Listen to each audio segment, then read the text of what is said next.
Bonjour. Pourquoi le ramadan est-il l'une des meilleures cures détox qu'il soit? En tant que naturopathe, je vais me présenter rapidement, je suis Stéphane Tétard, naturopathe spécialisé dans la fatigue chronique, les intolérances alimentaires et les intoxications aux métaux lourds. Et notamment dans le cas de la fatigue chronique, on se trouve très souvent face à des personnes qui sont surchargées de toxines. Imaginez votre bureau, juste où les femmes de ménage et que les femmes de ménage fassent grève pendant 1 an. Eh bien, même si votre rapport n'a aucun rapport avec ce que font les femmes de ménage, eh bien, vous ne pourrez plus avancer correctement dans vos bureaux, tellement les choses seront encombrées. Eh bien, c'est ce qui arrive chez beaucoup de personnes après 30, 35, 40, 45, 50 ans, voire plus d'années sans le moindre nettoyage. Donc, en naturopathie, on recommande souvent les cures détox. Et quand certains de mes clients m'annoncent qu'ils sont de confession musulmane, je dis que c'est une super nouvelle, puisque le ramadan est donc justement l'une des meilleures cures détox possibles. Pourquoi? Eh bien, le principe de la cure détox, c'est de laisser se reposer les organes digestifs, donc arrêter d'apporter des vitamines et minéraux, mais surtout d'apporter des cochonneries, surtout avec notre alimentation actuelle, et de permettre à notre corps de se nettoyer. Mais il y a une spécificité dans le jeûne du ramadan, c'est que pendant toute la journée, du lever au coucher du soleil, on ne va pas ni manger ni boire. Et par contre, on va manger et boire le soir au coucher du soleil. Dites oui, mais alors l'un dans l'autre, finalement, on mange la nuit et on mange pas le jour et c'est la même chose. Non, pas tout à fait. Déjà, le fait de ne pas manger pendant la journée, le système digestif se repose, il en profite pour se nettoyer. Mais c'est pas tout. Avec le fait de ne pas boire, fait que pendant ce jeûne-là, à un bout d'un moment, avec l'évaporation, ma transpiration, je vais perdre de l'eau. Donc je vais faire de la sueur, donc de l'eau. Donc au bout d'un moment, mon sang va manquer d'eau, va s'épaissir.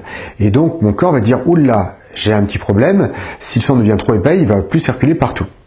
Alors il faut savoir que dans le corps humain, nous avons 3 sources de liquide. Pour pas dire 3 sources, 3 fontaines. Le sang, donc on a environ 5 litres de sang. La lymphe, on a environ 10 litres de sang. Et notre stock de réserve, c'est 35 litres d'eau qui se trouve cachée, devinez où? Dans les cellules. La somme de l'eau contenue dans toutes les cellules de notre corps contiennent 35 litres d'eau, approximativement. Donc, qui permettent largement de rééquilibrer, de compenser ce qu'il y a dans la lymphe et dans le sang. Et donc, pendant le jeûne sec, pendant la période où je ne bois pas, eh bien, petit à petit, je perds mon eau, du sang et de la lymphe. Et donc, mon corps va dire aux cellules, bon, bah, écoutez, là, il faut participer parce que si on n'a plus assez de sang qui circule, on va avoir un problème. Donc, les cellules donnent de leurs os. Mais elles sont pas bêtes, elles en profitent pour se débarrasser des cochonneries. Donc, en réalité, les cellules se vident des cochonneries dans la lymphe, puis dans le sang. Ce qui fait que d'ailleurs les 2-3 premiers jours où il y a beaucoup de cochonneries stockées, les 2-3 premiers jours du ramadan peuvent mal se passer. Mais le soir, quand on recommence à manger, eh bien le corps, la première chose qu'on va faire, on a en général une soif énorme qui nous invite à aller aux toilettes de façon intense et qui font que finalement on rince le sang, on rince la lymphe, et alors que les cellules se sont nettoyées pendant la journée.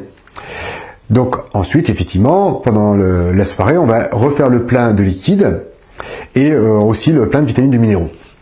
Alors là, c'est justement l'un des endroits où beaucoup de personnes ont dévié par rapport à la tradition, au point que le ramadan, qui devrait être normalement une fête qui met les gens en état de santé, de bien-être, à la fois physique et spirituelle, eh bien, est plutôt une torture. Voilà, moi j'ai rencontré beaucoup de musulmans pour qui le ramadan était un marathon spirituel, c'était presque un sacrifice de faire le marathon.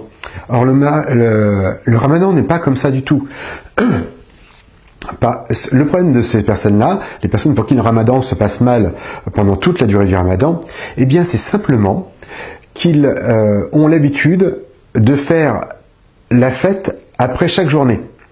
Je me rappelle de collègues qui, après le ramadan, ne rêvaient qu'à un gâteau, des glaces, un coca, enfin, juste un concentré de malbouffe après une journée de jeûne. Ce qui fait qu'en gros, pendant la journée, leur corps se nettoyait et le soir, le corps se réintoxiquait. Et c'est pas tout. En prenant des choses très sucrées le soir du ramadan, eh bien, on reste dans le mode sucre. Donc, le lendemain matin, quand le soleil se lève et qu'on arrête de manger du sucré, eh bien, tout d'un coup, notre corps réclame du sucre, mais il n'en a plus. Et on n'a pas de stock de sucre. Et donc, notre niveau d'énergie décroît très très rapidement. Enfin, on est en hypoglycémie toute la journée. Et c'est vraiment un état très très inconfortable. Et si on regarde les textes, les textes disent manger très très légèrement. Donc la shorba par exemple c'est une soupe, donc beaucoup d'eau, avec un peu de protéines, un peu de graisse, mais des choses qui sont très légères et un peu de graisse. Est-ce que c'est bon, est-ce que c'est mauvais? Et bien justement, si au lieu de donner à manger le soir à mon corps, au lieu de donner à manger du sucre, je ne lui donne à manger que de l'huile. Mon corps sait brûler de l'huile. Juste comme ça fait très longtemps que je ne l'ai pas fait, il a complètement oublié. Donc, en lui redonnant de l'huile, il va de nouveau relancer la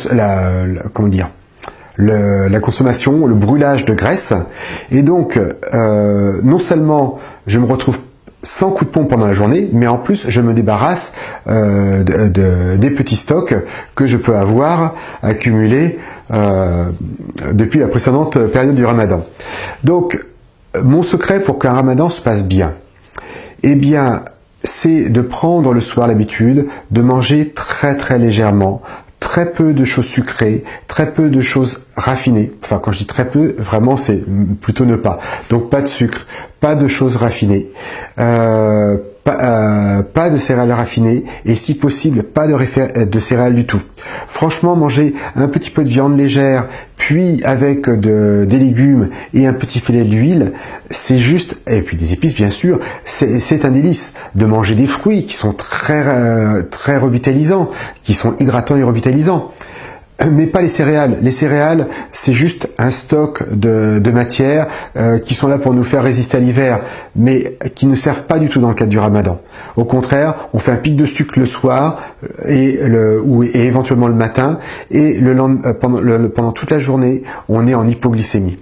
Alors que si vous êtes en diesel, eh bien, si vous prenez de l'huile, vous passez en mode diesel, et donc tout au long de la journée, vous maintenez votre énergie. Et c'est beaucoup plus confortable. Voilà.